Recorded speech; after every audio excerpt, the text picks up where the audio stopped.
said that she watched the live stream last night. Said the angle was good, the sound was good. So just want to make sure you do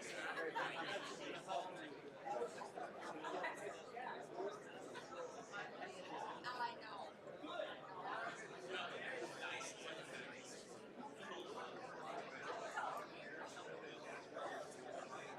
Yeah.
section 1 table. And if you have a cell phone, if you could put it on vibrate or turn it off. And if you don't know how to do that, I bet some neighbor at your table can show you.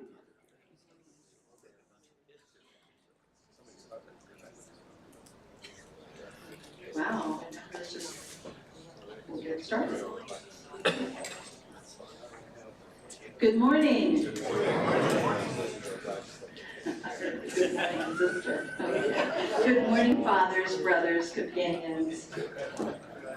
Good morning, friends. Well, after that wonderful prayer, and thanks to the prayer planners and the prayer leaders for gathering us this morning. Well, we celebrated the Feast of the Trinity on Sunday, so there's going to be some Trinitarian conversations going on this morning, and then there'll be a pair. Today will be a listening of the family, within the family this morning, and some sharing among you. Now, I know you came to your table and you found a few things on your table. The newsprint and the markers are for later this morning. I think there's candy there, but I want to say that this table didn't get any candy. Oh, somebody said maybe you didn't deserve it. I'm realizing. Sorry, Mom. Sorry, Mom.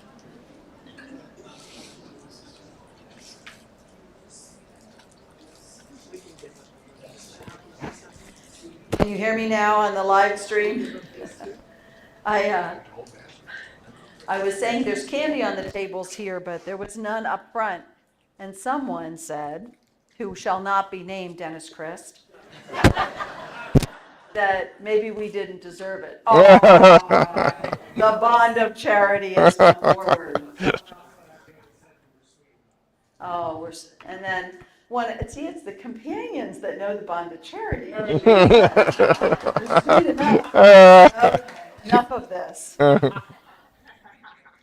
So I'm going to sit down here with these two wonderful men who have served in elected leadership as your provincials. And we're going to have a bit of a conversation on Spirit-Led Leadership, Core Value 6. All I have to do is get my mouse to work.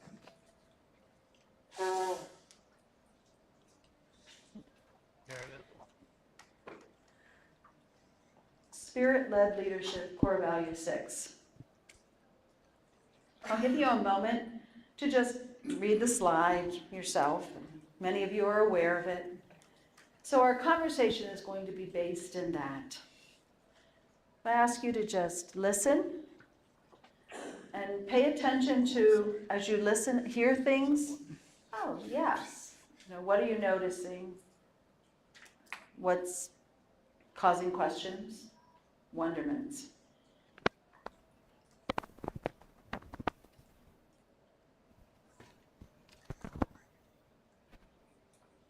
So are we all wired in? I think so.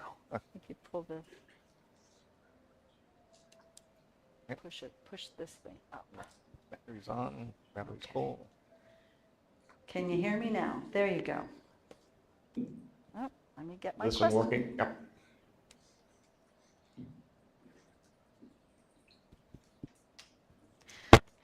Well, welcome.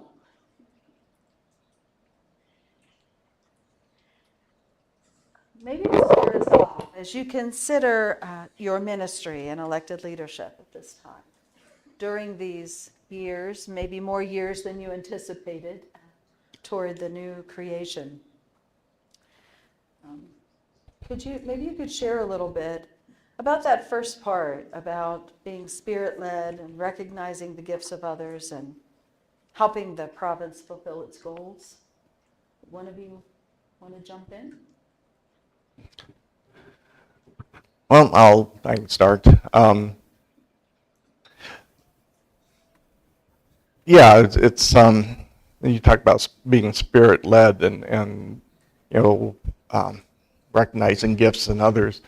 That's the big picture, And we all know what, we have an idea what being Spirit-led is. And as I think of leadership, I think of it, getting grounded in the real and the kind of what does that look like? What does that sound like, smell like, whatever. So I get real practical when it comes to that. So when I think of being Spirit-led, it's like, where is the Spirit leading us? Where are we going? And for me, it's an indication of that is what works, whether I'm acting as provincial or working with people. What is it that works, whatever works means? And what is it that doesn't work?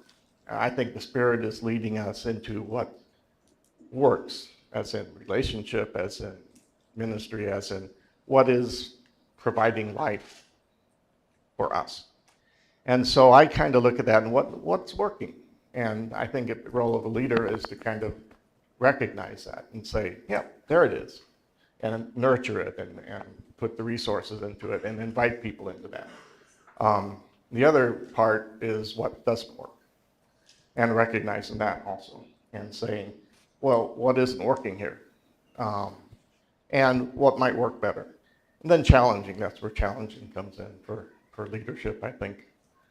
And that's harder, I think, for most of us. It's harder for me, the challenging part, saying, listen, let's do something different here because the evidence shows, it's not working. So, I don't know, that's kind of my initial thinking of Spirit-led and what that means for leadership and some of my ideas on it.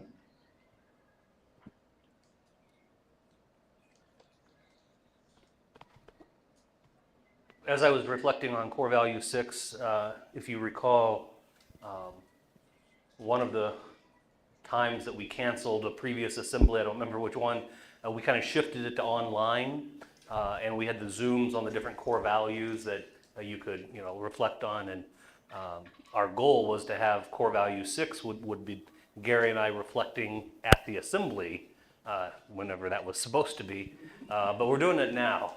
And so I've had time to think about core value 6 for over a year. And when I think about Spirit-led, two things come to my mind, and both of them have to do with leadership. One is giftedness, that we as a congregation, we've been gifted by the Holy Spirit. The Holy Spirit is a gift. The charism that we've been gifted with is precious. This gift of the Spirit is what directs us as a community. And so we have to appreciate that gift, our charism, but we have to be very attentive to that gift as well. And like what Gary was saying, looking at what works and what doesn't work, in terms of our charism and our attentiveness to it, where is the Spirit, which we've been gifted with? We're within the realm of Pentecost. The Spirit was gifted to us. Where is the Spirit calling us? And I think one of the roles of leadership, elected and everyone's leadership, is to be attentive to the Spirit and where the Spirit is calling us. The other aspect, I think, of Spirit-led leadership, in addition to appreciating the gift of the Spirit and the gift of our charism, it is listening. We may be gifted with the Spirit, but we might not listen to the Spirit. We might be listening to other things, whether it's whatever it might be, other things that become more important for us than what the gift of the Spirit is. And so for elected leaders and for leadership that we all exercise, I think we have to listen to the Spirit, but most especially for elected leadership, listening to the Spirit involves listening to each other. listening to our brothers and our sisters, listening to what their needs are, listening to what their gifts are, help discerning their gifts, listening to people's pains and people's joys. Elected leadership is about fraternity. It's not about paternity, it's about fraternity. As elected leaders, all of us, we are brothers to each other. And so, recognizing the gifts in one another that the Spirit has given us, those gifts in ministry, those gifts in community, but also recognizing and listening to each other to see, how do you hear the Spirit moving us? How do you see us as a congregation, sharing this charism? How do you see the Spirit moving within companions and within missionaries and within our broader charismatic family? And so those are the two kind of foci that I see with Spirit-led leadership. It's that giftedness and that sense of listening to each other. And that reminds me of, next with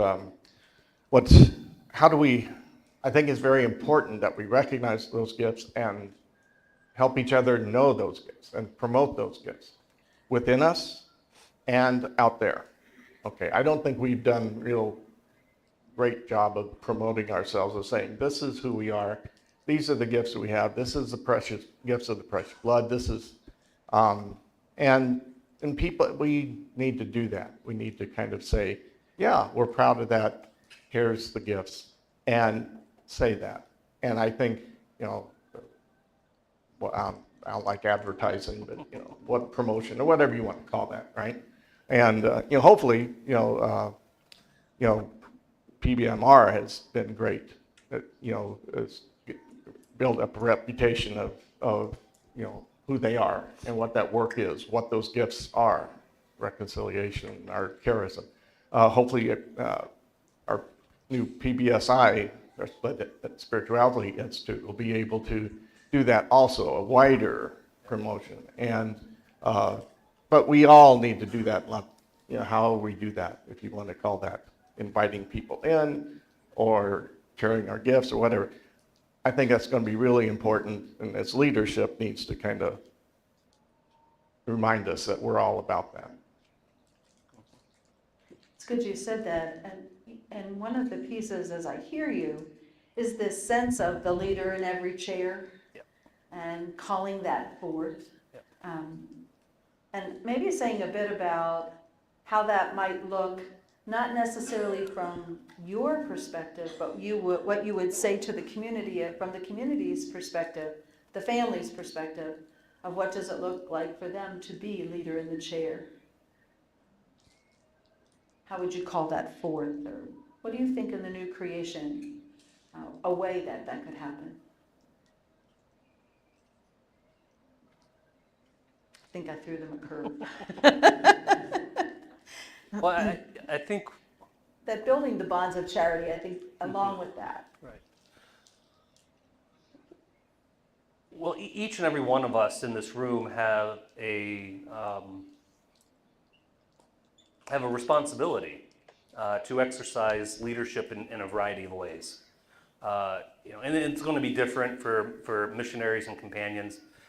For us as missionaries, I remember a former moderator general harping on this for 6 years, and I don't know if he's here. Maybe at table 9.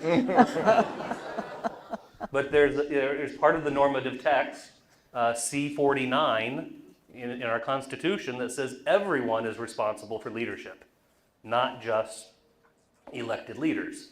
Now, we're going to exercise that in different ways. And from my perspective, the role of people like Gary and I, or the councils, is to help everyone else exercise those leadership skills. And so to discern what are those gifts that members have to use to the betterment of the congregation and to build the kingdom of God. And I think companions are going to exercise their leadership in a variety of ways too. Because with companions, you have the ability to exercise leadership and to share the charism in places that we as ordained and as brothers don't have the opportunity. In the workplace, in the family, in your social circles, in your other groups that you might be in. And so you exercise that kind of leadership in your own particular special way. And so, as we all share in this leadership, we have to be responsible to that. I know one of the frustrations that I'm sure every provincial in every single religious community has experienced, so it's not just us. But one of the frustrations is when you know somebody has a gift, but they won't use it. They have that gift for whatever it is, and they'd be so good at it, but for whatever reason they won't use it.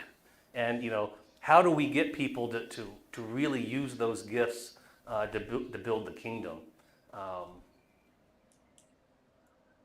leave it at that. And I'd say also a word about servant leadership. Okay, that's really important. And for me, a big part of servant leadership is listening how we can be of service, right? So it's not just saying, here's what we got, come get it. We need to go out there and say, okay, what is it that you need as far as whatever life, what would be helpful? And then we say, oh, here's our charism, here's who we are, and we can serve, and we can be there, and that invites people in. So I think that type of leadership is not just in provincials, it's not just in provincial councils, I think it's whoever. But I think that's really important, and I'm not sure how well we do that sometimes. Most of us think we have the answers and want to give them to people. But servant leadership is really important, and that's what invites people in to understand, hear, and join us in our community, in our charism. Thank you both. Part of leadership and building this new province and what has been in the provinces has been about fostering the life as well, whether it's vocation, formation, the care of the members. Maybe you could say a little bit about what you've alluded to some of that already, this piece about building and fostering relationships and about widening the impact of our precious blood spirituality, vocations, whether to membership or association or companions.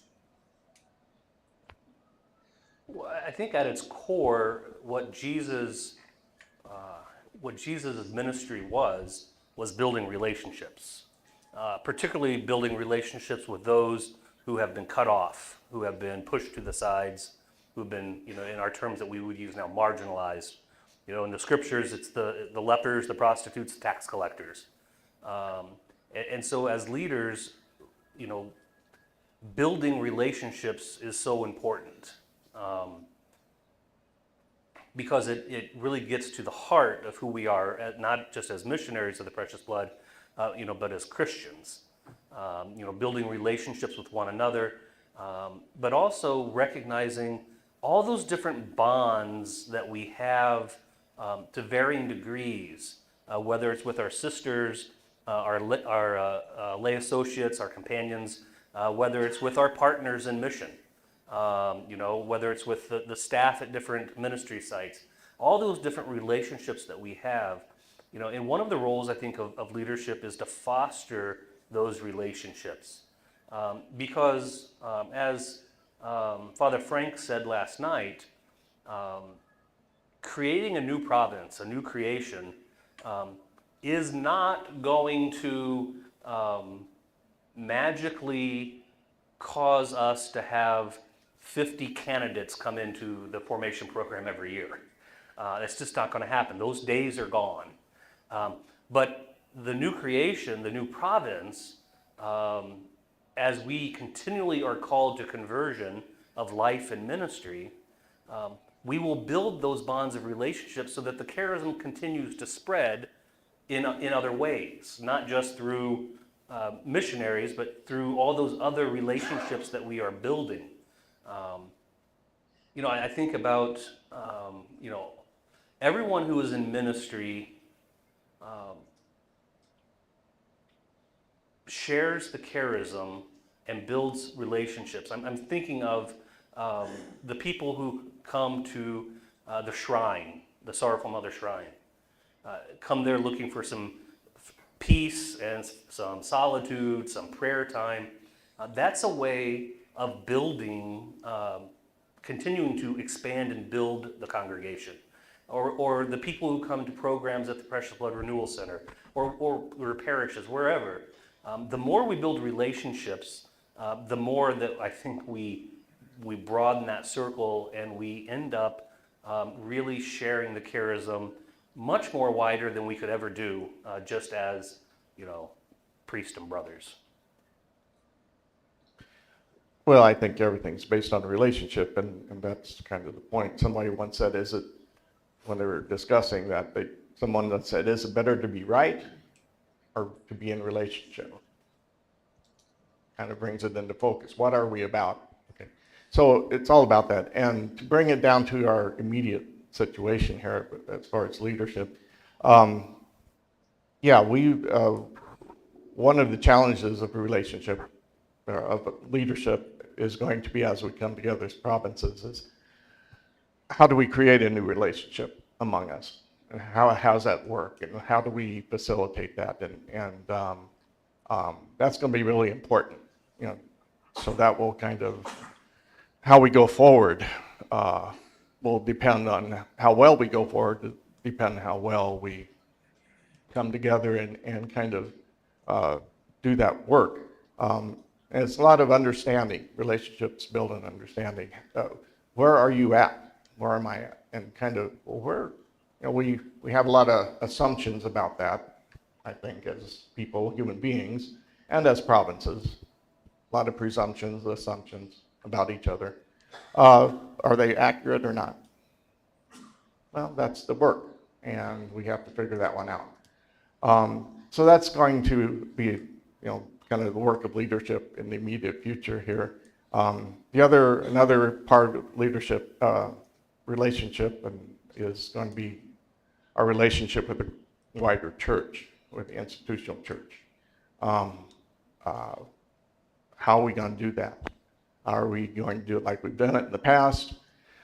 Are we, what's that going to look like? In a lot of ways, the institutional church has got some problems. And so what are we going to do with that as a community? Don't know. But it's going to be a question we need to ask, because we are part and parcel of the church. But anyway, how do we do it together? That's always the challenge. And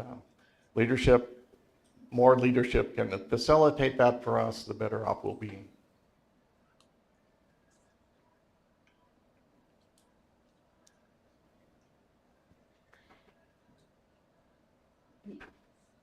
What you're talking about is being more, really being, I don't want to say more, but being intentional.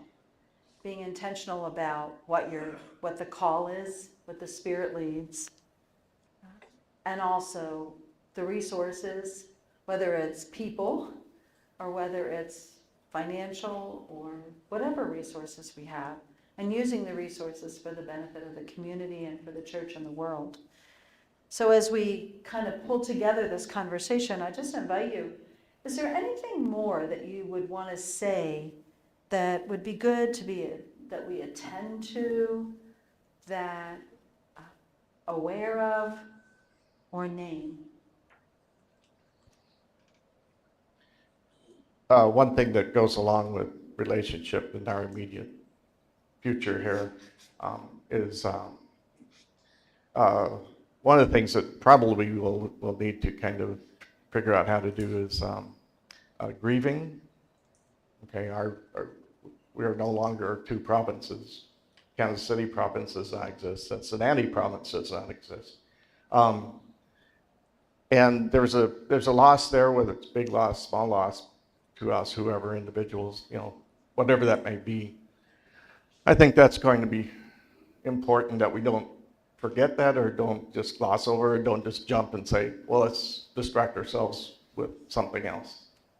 Okay, grieving, we don't like to grieve as human beings, and especially as guys don't like to grieve. But it's really important, and it pays off in the long run. So I hope we don't, as leadership especially, don't forget that probably needs to be attended to. So.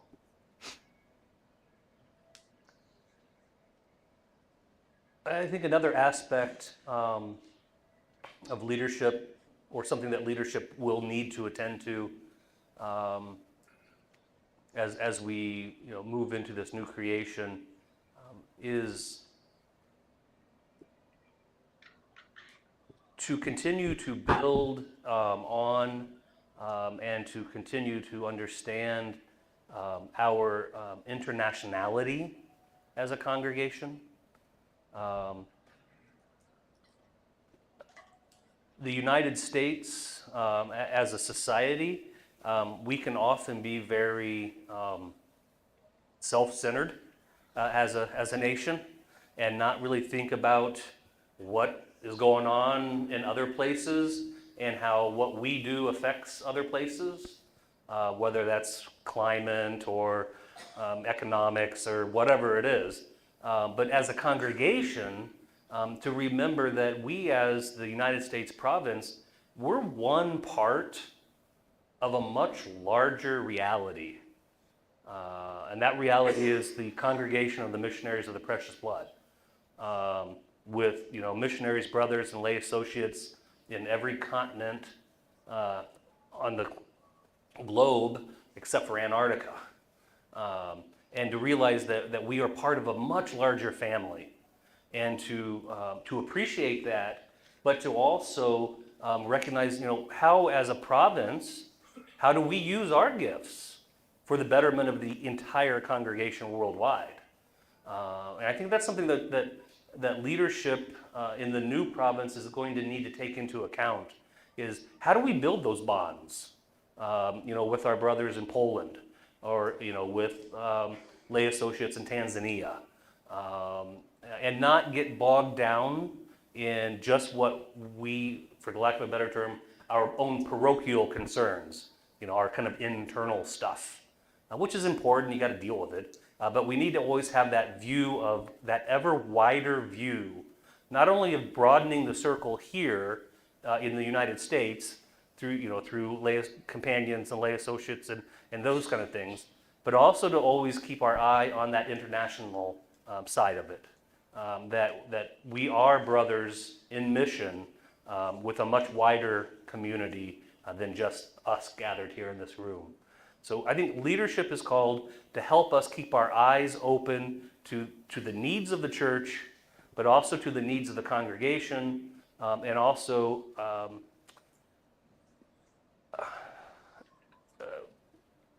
to help us understand how we can use our gifts the best, whether it's here or in that wider global context. Thank you both. And thank you, and I'm guessing I could say in the name of everyone, thank you for living into this ministry and these years, and for sharing in this piece. Let's take a moment of quiet. What did you hear? Really hear?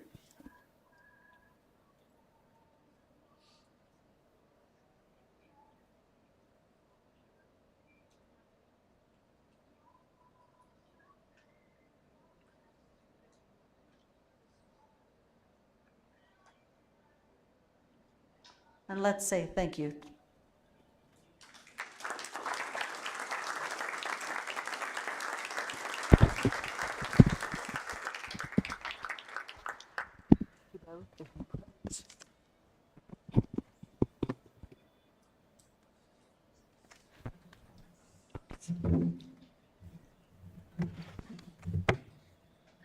We're going to continue the family conversation now. We're going to invite Vicki Otto to come forward and be part of taking this conversation into the perspective of the family that extends to the companions. Because the missionaries have this wonderful family that widens and widens, as both Gary and Jeff spoke. So once you come sit down here with me, you need to put on a little thing for the folks at home.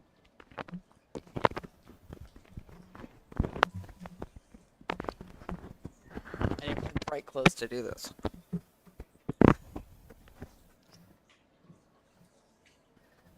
You push this up. So we had the introvert moment, now we're gonna have the extrovert moment. Hi, Vicki. Hi, Maria. Well, Vicki, you come to this table wearing a few hats today. I do. You come as you've been the director of the Companions, and you are about, on July 1st, to become the first executive director of Precious Blood Spirituality Institute. So as you listen to Father Frank yesterday, as you've been engaged in all of this discernment and conversation into the new creation, so what perspective could you offer, and from the life of the Companions and this extended part of the family as we become one? I really appreciated when I heard this morning, especially and last night with Father Frank, relationship, the word relationship, because that's so important for the companion circle. And I love this morning when Gary said we have to create a new relationship in the new province. So as companions from that part of the family, we have to determine or strengthen what that relationship is. And first and foremost for me, when I reflected on this core value, I thought, we have to remember, and you actually introduced me to this phrase, that we are bound together through our trust and through our passion for our charism, whether we are companions or incorporated members. And so I love the phrase you used, the family of charism, because that's really what brings us together. And companions are just as passionate about that charism as the incorporated members are, in the ways that they can be. In a unique perspective, I think companions could go out into the world more to, again, remember the phrases that we hear often, respond to the signs of the times and answer the cry of the blood. Because companions are out in the world and in places, as Father Jeff just said, in places where members cannot go, we can respond to that. Or we can come back to the congregation and say, there's a need here we need to be addressing. And so I think that's a unique perspective that companions can offer. In light of this whole piece of that unique perspective, I'm very aware, as I've listened to conversations in between, I've heard about letting go of parishes and last night I heard a companion who, someone who, her parish is no longer staffed by the Precious Blood. So talk a little bit more about how in this whole sense of the new creation, the newness that companions can bring as part, and especially I'm thinking of the Precious Blood Spirituality Institute, because I'm the chair of the board as well. That whole sense of how do we help keep alive that legacy of the Precious Blood parish and the gift that is to the church and the world. I think the phrase that comes to mind for me up here on the board is spirit-led. Because we were on a Zoom call, in fact, Lisa Athos is here, and we were on a Zoom call, and one of the companions said, when the members leave a parish, the comment was, well, the Precious Blood have left. And the companion said, no, the Precious Blood has not left because we are still here. So the Precious Blood lives on in the role of the companions. Now, the challenge for companions in this new creation is to embrace that and say, okay, not to just say, I'm just a companion, because I heard that a lot in the last 8 years, to really embrace that reality and say, I'm a precious blood companion, and it means a lot to me to be in this community. So again, it's that part of that spirit-led, to let that spirit really engage companions. We have a tendency, and that's even as we talk about leadership, to say, that's the members' issue. That's the priest issue. We all have a responsibility for that, companions and members alike. We all have a responsibility for this community, and we have to stop relegating our responsibility to our roles in this community. Every single one of us should be that leader in a seat. We should not be disengaged, shall we say?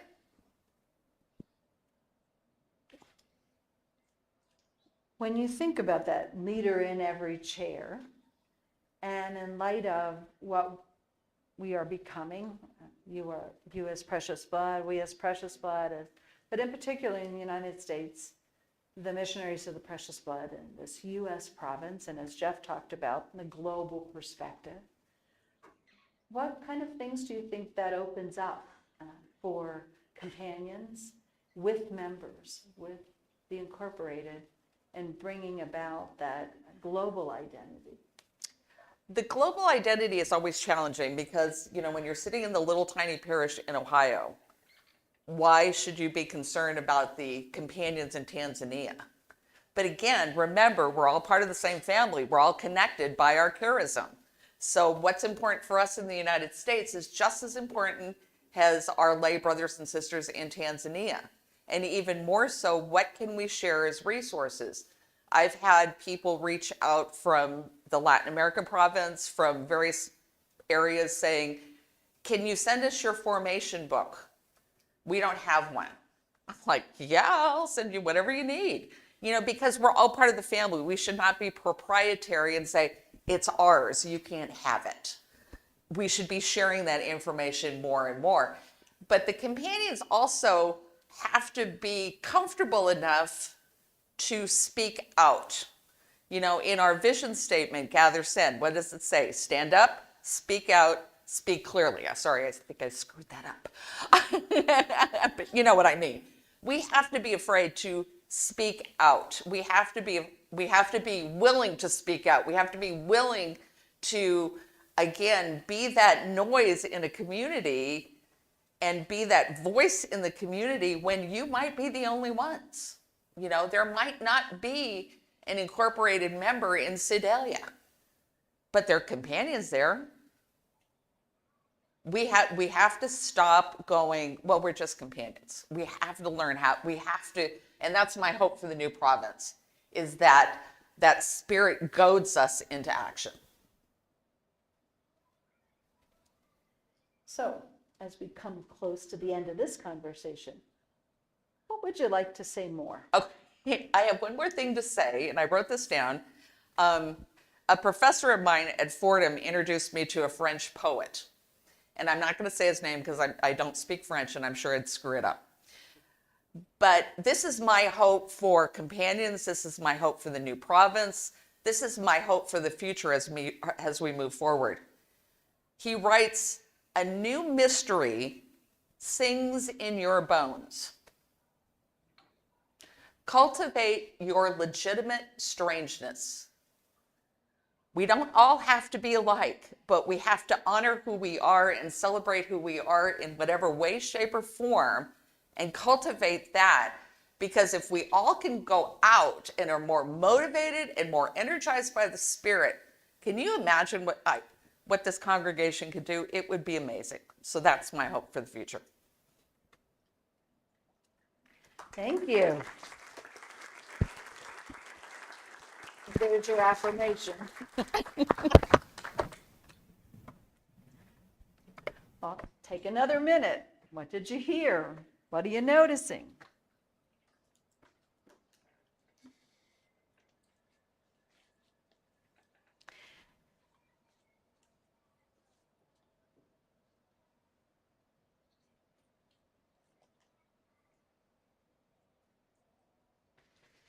And since these wonderful people seem to be so well prepared, we're ahead of the game. So we have a little time to turn at the table. So you'll have, I'm going to be very careful to tell you how much time. I'm going to give you 10 minutes. And given what you heard this morning, what's a word or a phrase that you would offer as you look at this new creation and spirit-led leadership? So maybe a word, a thought, what could that look like for us? You have 10 minutes. Now look at your table members. Do you see them all? You see how many are at your table? And if I told you you had 10 minutes and everybody should get a turn, that means we don't speak in paragraphs or essays. We speak maybe no more than 5 sentences. And then if there's time, we could go around again. Does that make sense for everyone? Enjoy your conversation.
Checking in.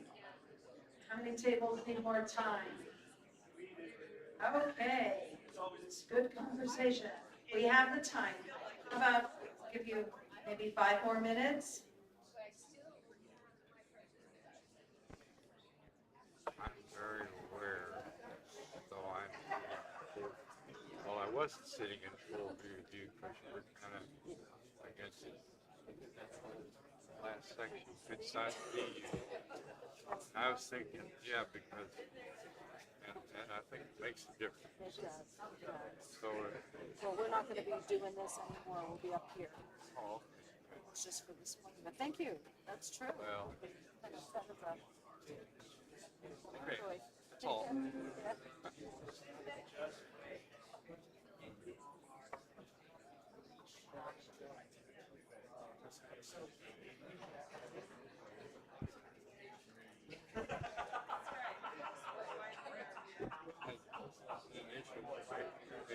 Yes, we did. Columbia. Right. Columbia was our chaplain. I didn't want the live stream to have our private conversation. Yeah, we're our chaplain. Yeah. Interesting that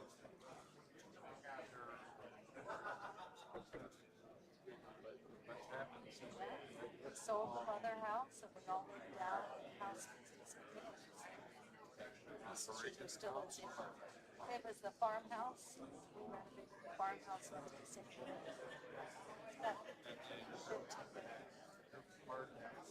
I'm on the leadership team, so I live in St. Louis. We have one U.S. province. So that's new. it's 22 years old.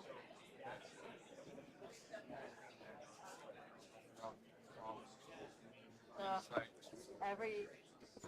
It's different for every group. Just have to trust, a lot of trust. Right. Take care.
whoever is speaking could finish that thought.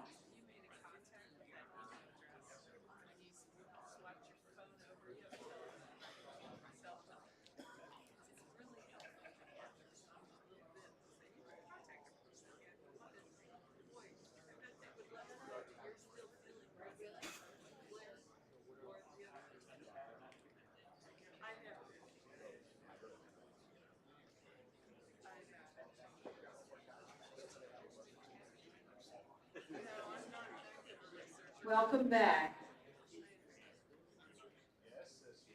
Now I put on my teacher voice.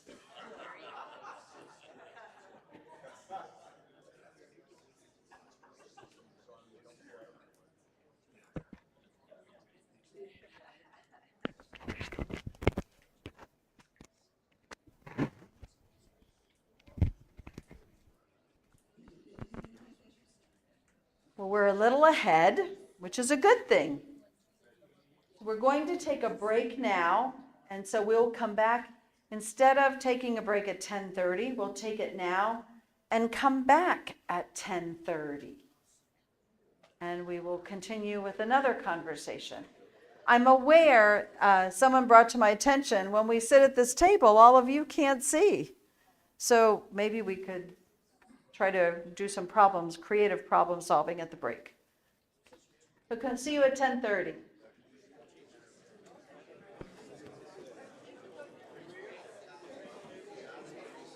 Come back to the, yes.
back and taking your seats.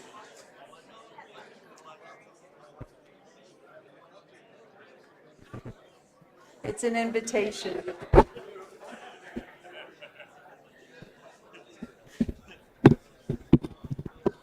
Someone told me at breakfast, they said, "Are you ready to herd the cats?"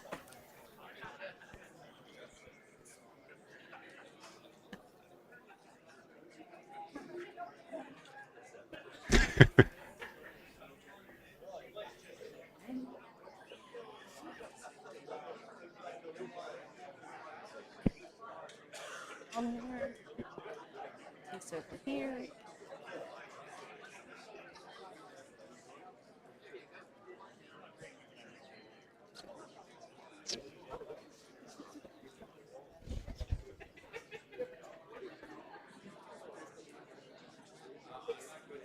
Welcome back, everyone.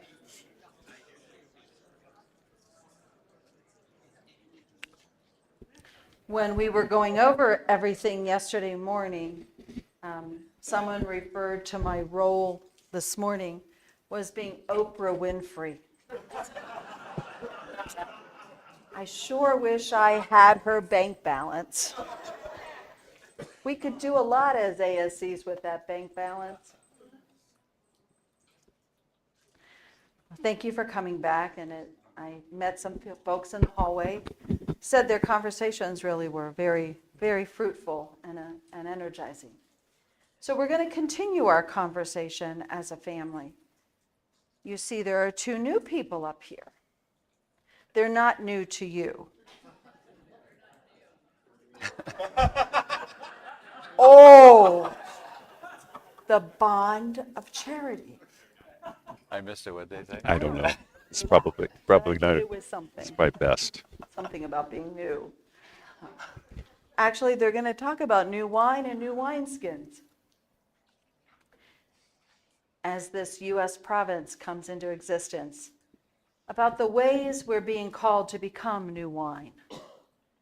And so you both have some things prepared, and I'm just going to open it up with, how will you share our spirituality and charism? How can we do that in ever wider circles?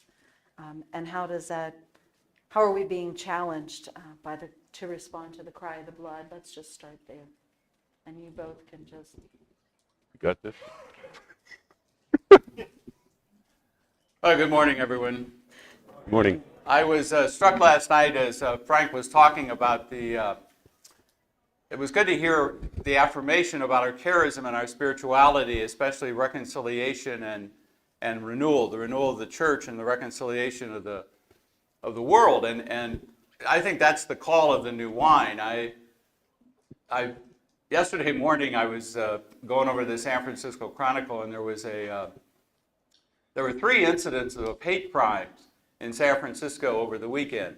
One was against an Asian American, one was against an LGBT, his councilman. And the third was actually, it wasn't in San Francisco, it was my mom's house is in Florissant. One of those arrested in Idaho was from Florissant, Missouri. The world is filled with so much hate right now, and so much cruelty, and so much pain, and so much loss.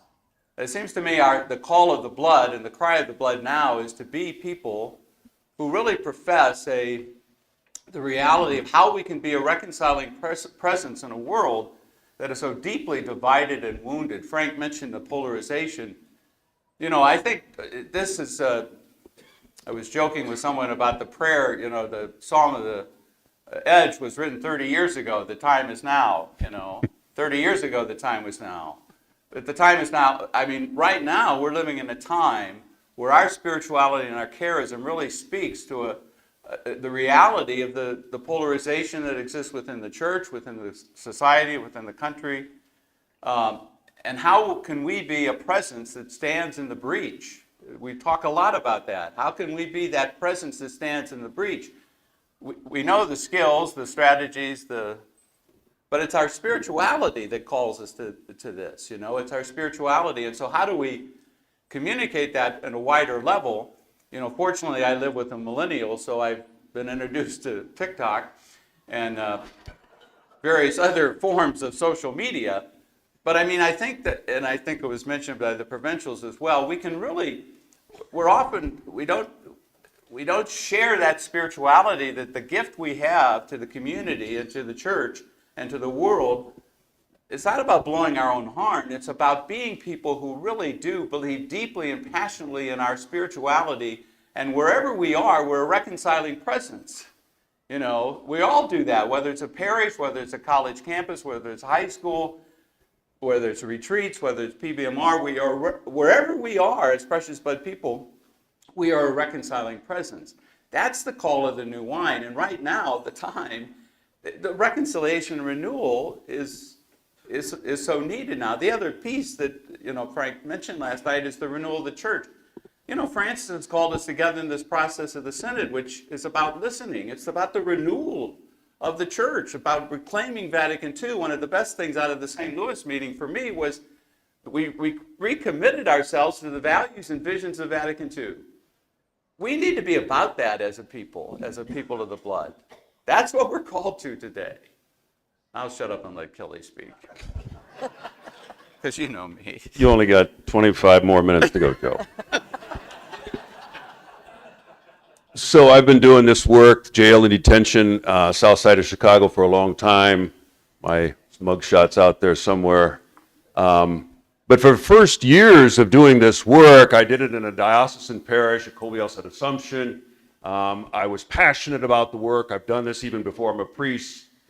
But then along the way, we started to break open the spirituality, where it no longer was something we just said in the morning at our morning prayers or our evening prayers. It became a way of life. It became a way of being and relating not only with one another, but with those we serve. And Joe is one of those who allowed us to break open the spirituality where it became more accessible. And I can tell you that for me at least, things changed dramatically. I was able to be excited again and really renewed again about the work I was doing because I connected the work with the spirituality and it fed one another. My prayer life became better. I became more excited about being a missionary of the precious blood. And I suggest to you I did my work better. I was able to connect people. I remember once a young man was shot, killed, and I knew the young man and I knew I had to go to the home. But this family was kind of a renowned family in the neighborhood, and I knew there'd be a lot of people there. And I presumed, because I'd been in these situations before, there'd be some drinking and a lot of rhetoric of revenge. And I'm an introverted heart. I would have rather just stayed in my office or in the space and just kind of thought about it rather than do it. But because of the spirituality, because I believe you have to be proximate, you can't do this from a distance, I got myself ready and I went to that house and it was as I thought it would be. There was a lot of chaos, a lot of drinking, but I finally found myself and I sat at the table with the mother and the father who had lost their child. And I don't even know what I said, probably nothing very profane either, hopefully. But as I left that space and then did the funeral and the services, one after another young person came up to me and said how much they appreciated me showing up. And for me at least, the core of this spirituality is the willingness to show up, to become proximate, and then rely on the power of God to really allow things to happen, as long as we're able and willing to give witness to that kind of spirituality within those moments. And not so much by what we say, or at least for me, but where I'm willing to stand and with whom I'm willing to stand. Another story of a young man that I met 25 years after he was in prison. And as we met on the porch, Denny and I lived in the neighborhood, and he happened to his mother lived right across the street, and I walked out the porch, he did too, and we caught eyes, and we embraced with one another after 25 years. He was 14 when he was locked up. And he said, "I remember when you came to my cell." Back in those days, everyone was kept in confinement when they were brought in on an automatic transfer when children were being tried as adults, as we do in this country so well. He says, "I remember when you came to my cell." 25 years prior to that. Not what I said, but where I was willing to stand. I say so much of our spirituality It's about where we're willing to stand. And I think that's where we go to the margins. But we don't just stay on the margins. The margins are the margins for a reason. Because of all the inequities, because of all pushing people away. We need to go to the margin, and as we hear in the scriptures all the time, Jesus went to the lepers and he brought them back home. He brought them back into community. And that's what we have to do. Create community in those spaces and places where people feel isolated and alone.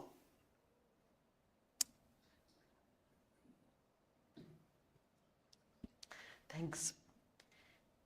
As you both continue to reflect, could you go a little bit about, I was thinking last night when Frank was talking about being societies of apostolic life, where it's mission and that community and prayer, our spirituality is what supports that, is what you've been talking about.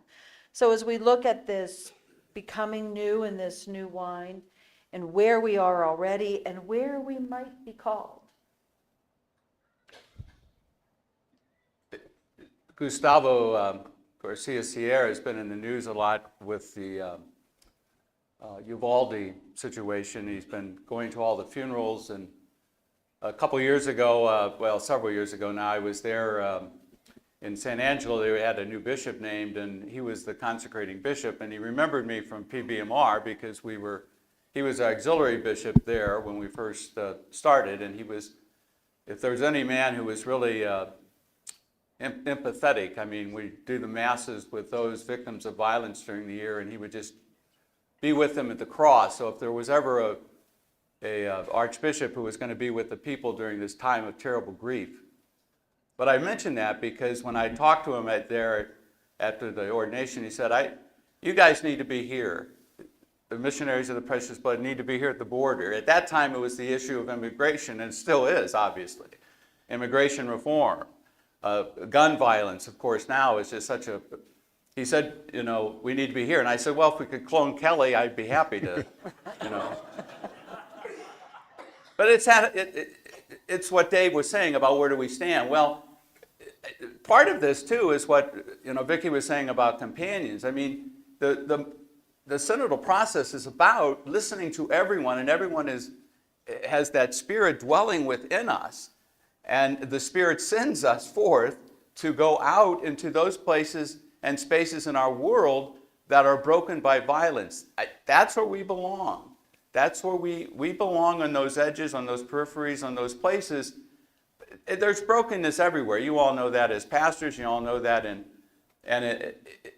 Standing in the breach means that they've said we stand with our hearts and hands open and accompany those, hopefully, towards some kind of healing, that they're not alone in this, And again, it's not the word so much, it is the real presence, heart of Eucharist, right? Real presence. That's what defines us.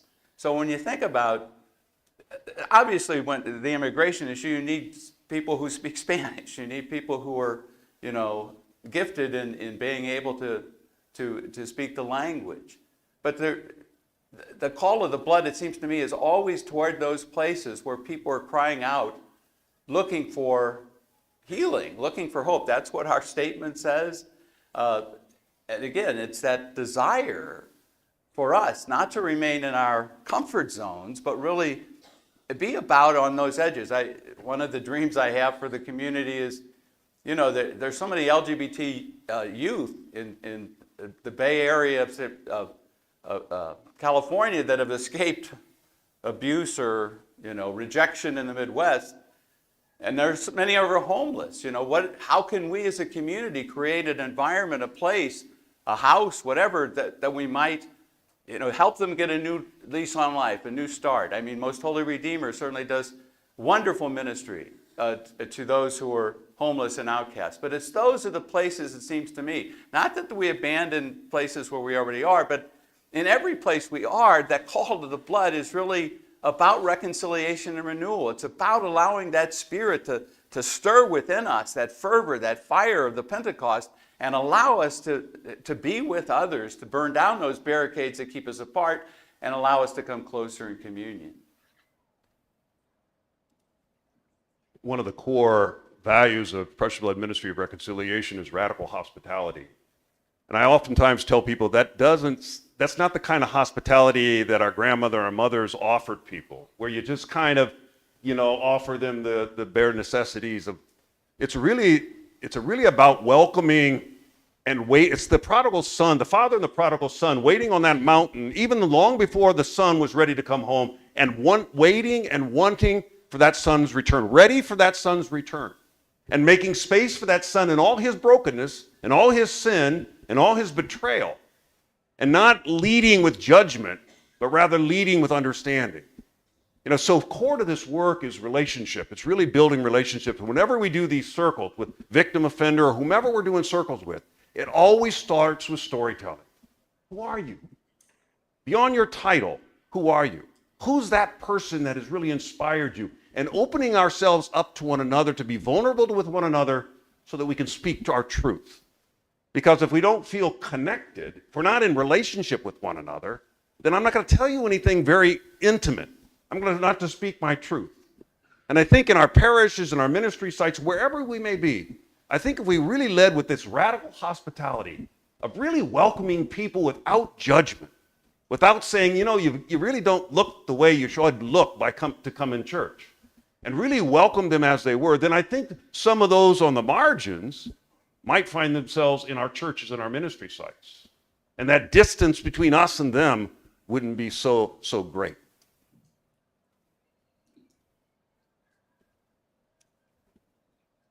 So what more would you say about this?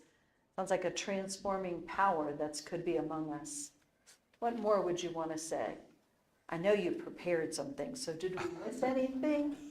Or did something else come up as you're talking? How much time we got? Go for it, Joe. Okay, in the next few minutes, Joe. Yeah, we've been talking for years about mission houses, and we've started having mission houses in, I know, Dayton and Cendino and various places in Berkeley, and how can we imagine living together in communion? Because as Gasper said, the ministry is really nurtured by the community, the bond of charity, and how, and Frank said last night, our emphasis has always been on mission, and that's right for the Society of Apostolic Life, but that mission is nurtured by our community, by that bond of charity, by our willingness to live and pray together. And again, as Dave said, the power of storytelling, about sharing our stories. I mean, we all know that's at the heart of ministry, listening to each other's story. The radical hospitality is also toward those with whom we disagree with in the church or in the community, those who may come at life or spirituality from a different perspective. How can we find that common ground within our own houses and within our own community? That everyone, if we're going to be an inclusive community, that means all of us together, regardless of what ideology or vision of church, ecclesiology we may profess, that we try to open that space within us to listen to the other. That's where the renewal of the church is. I mean, Francis keeps calling us back to that Vatican II. What was the Vatican II? It was the priesthood of all the baptized, all the faithful. That's why the companions really are such an important part of this new creation process, because we depend on all of us to use the gifts we have through baptism and through our commitment to this community to really make this happen. Maybe that's creating space within our houses for lay and members and lay companions and members, missionaries to live together. All of us are missionaries. Maybe it means a form of temporary commitment where somebody, today, maybe people aren't making perpetual commitments. Maybe they want to spend 10 years with us. I mean, years ago, I remember at a CMSM meeting, the director of the lay associates for the Franciscans nationally, somebody asked her, she was a wonderful dynamic speaker. I'm sorry I don't remember her name, but she was one of the provincials asked you, why did you become a Franciscan? You're obviously imbued with the charism of the Franciscans. And she said, if they would let me be a Franciscan for 10 years, I'd do it. It's a 10-year commitment, she said. She'd already been 10 years as the director, I think. But I mean, my point is, maybe today, the signs of the times, people aren't making permanent commitments anymore. Maybe there's room in our community for people. We've got the volunteer program, but could that volunteer program be extended to 3, 4, 5 years?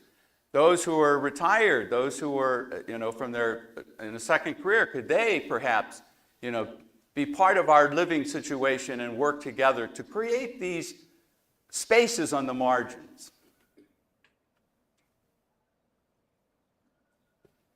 One of the things we always do is to lead with values, do a values exercise. In other words, lead with that rather than on issues. Issues can divide you. Issues can polarize you. You know, whether that be abortion or the gun rights or capital punishment. If you lead with that, then you're going to go into a camp, probably. But if you lead with values, what is it that's important to you? I suggest to you that we all share these common values. We know we do these values exercises with professional people, lawyers and the like, suits, and their values are, you know, family and faith and love and respect. And you do it with young people in detention or on the streets, and their values are the same, only they use different language. They keep it real, you know, be real with one another. But it's always the same kind of values no matter who we are. And so I think oftentimes we need to lead with one another. What's important to you? What do you hold and cherish? And lead with that, and then allow that to take us into a new space to where then we're safe enough to talk about some of the harder issues. We were doing, Bill Nordenbrock and myself and some others were trying to do we were called by the diocese to go to a high school, one of the largest Catholic high schools in the state. And I won't say the name. And the reason we were called is because there was this great divide between, their words, the progressives and more traditional folk. And they couldn't get beyond that. They couldn't get beyond this issue of LGBTQ, all those kinds of issues. And they lost, as Bill said so many times to them, they lost the willingness and the need to be in communion with one another. It was actually destroying who they were because they were leading with an issue that was dividing them rather than concentrating on the values that united them. And I'm afraid, I don't know what happened, they never called us back after a few times, but I'm afraid that this large Catholic, vibrant high school will start to crumble because they can't get beyond the issue and get to what it is that's important to them, the underlying values that it's important to them. And I think for us, I think we have to help people kind of engage with one another, create a safe enough place where we can start to talk about what's important in our parishes, on our ministry sites, wherever we're at. And I think that will help us to move into this space, a different kinds of space.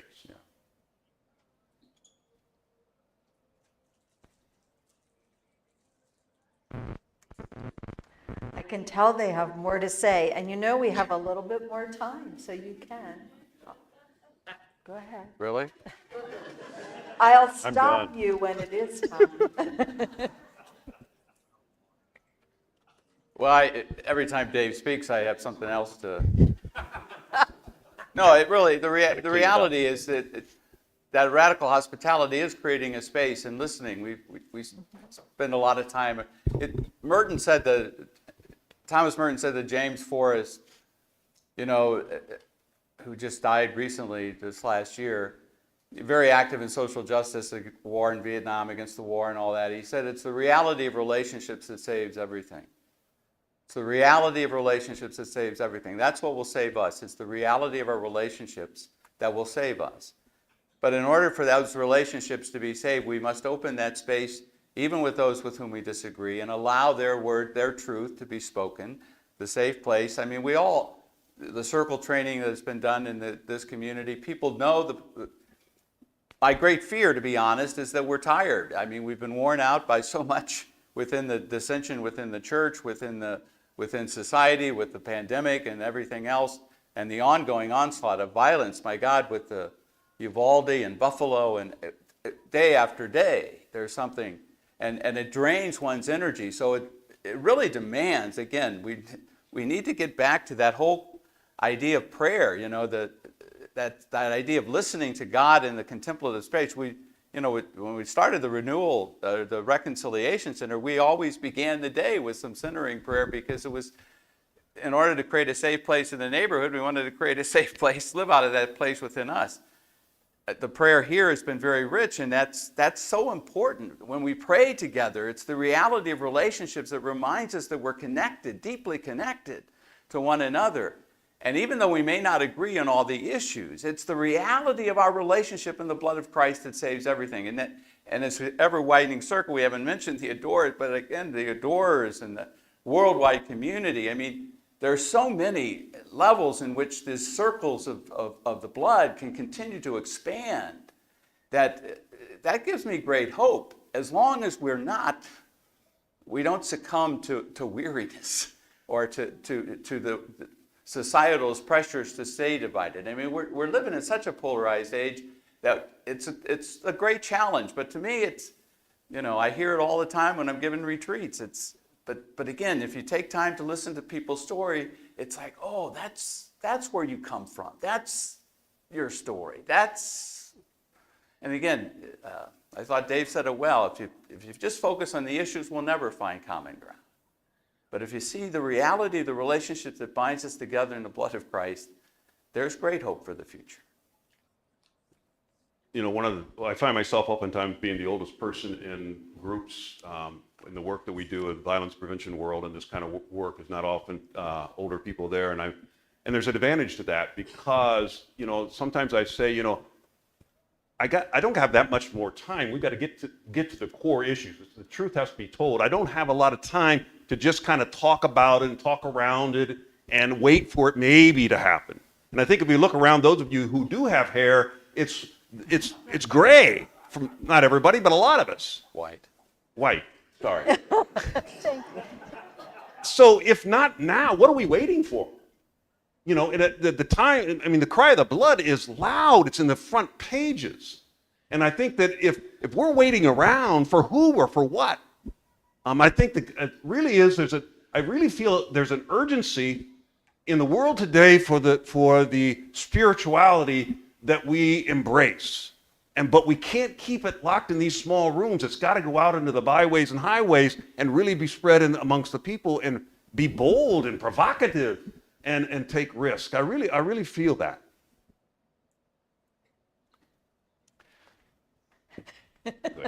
No.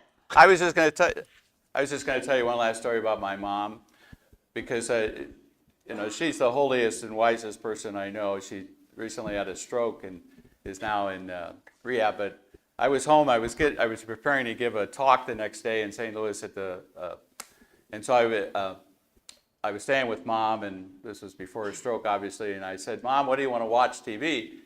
And so she's Marilyn Monroe's Gentlemen Preferred Blondes was on TCM or whatever. I said, "Have you seen this movie, Mom?" She said, "No, I knew Marilyn Monroe and that." So I said, "I'll turn it on." Of course, I turned it on loud because she needed it loud. And I was in the other room. And so she watched about 10 minutes, and then I'm going through my talk, and suddenly I'm hearing, "Hail Mary, full of grace, the Lord is with thee." So she had switched over to Mother Angelica. And I said, "Mom, you are the wisdom figure from Marilyn Monroe to Mother Angelica. You covered the whole width of society." But anyway, that's it. Let's say thank you. Thanks, Bill.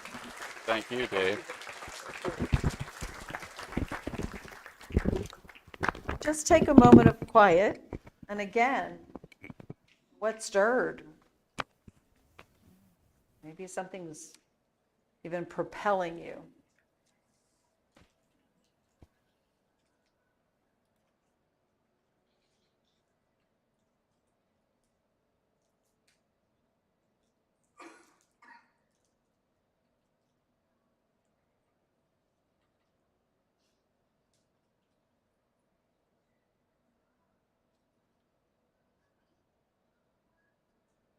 Thank you.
heard a lot this morning.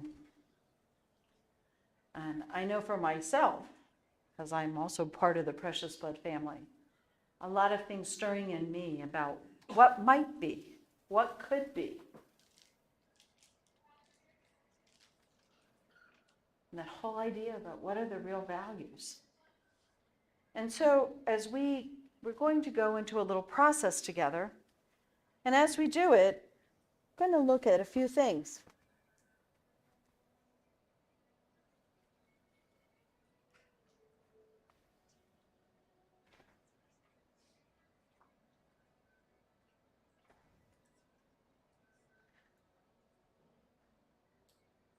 We keep saying there's leaders in every chair as we gather and look at this new moment in this assembly, in this process of discerning. We heard some of this from our two speakers just a minute ago. We need to show up and make ourselves present, to be here, to really show up with the best version of ourselves. And sometimes when we're in these conversations and at this moment, we have a few temptations that come tapping at our shoulders. Or we heard last night, oh, we always did it this way. Or in Kansas City, this is how we did it. In Cincinnati, this is how we did it. I come from a group that merged 22 years ago. In Columbia and Wichita and Ruma, we all had our culture, and that's all still there. But when we go to the values and we show up and we're present for now, for this now, that we listen. We listen for what has heart and what has meaning. To really commit to that deep listening.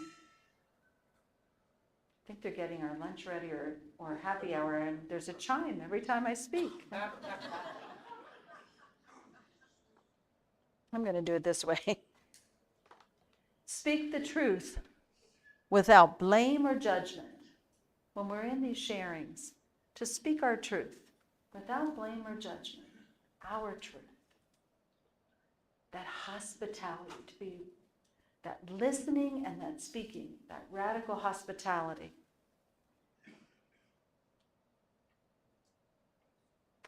And to hold ourselves open to what's created and what sometimes can feel like chaos. Because we're going to be heartful and heartfelt listeners. So we're going to enter into some of the chaos right now.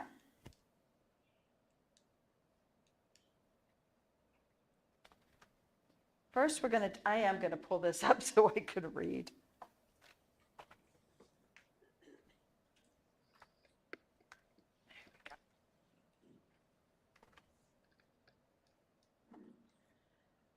Let's just close your eyes if you're comfortable and listen. 3 elements of new wine are important to us. New wine is new, active, and intoxicating. We firmly believe that the congregation is called to become new wine today. We're called to respond to the cry of the blood with a new vitality and passion.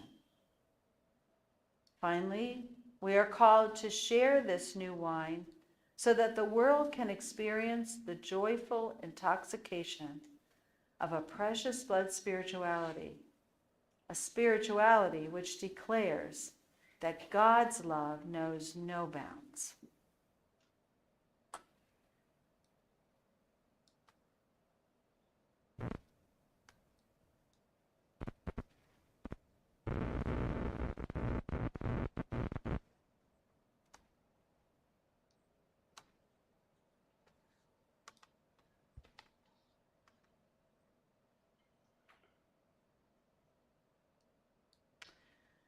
So this is the time for the newsprint and the markers.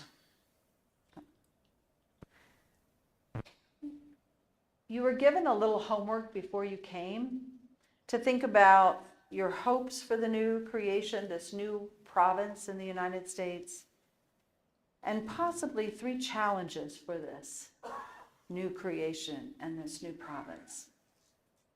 So there will be time at the table. You'll first just go around and share your hopes and your challenges.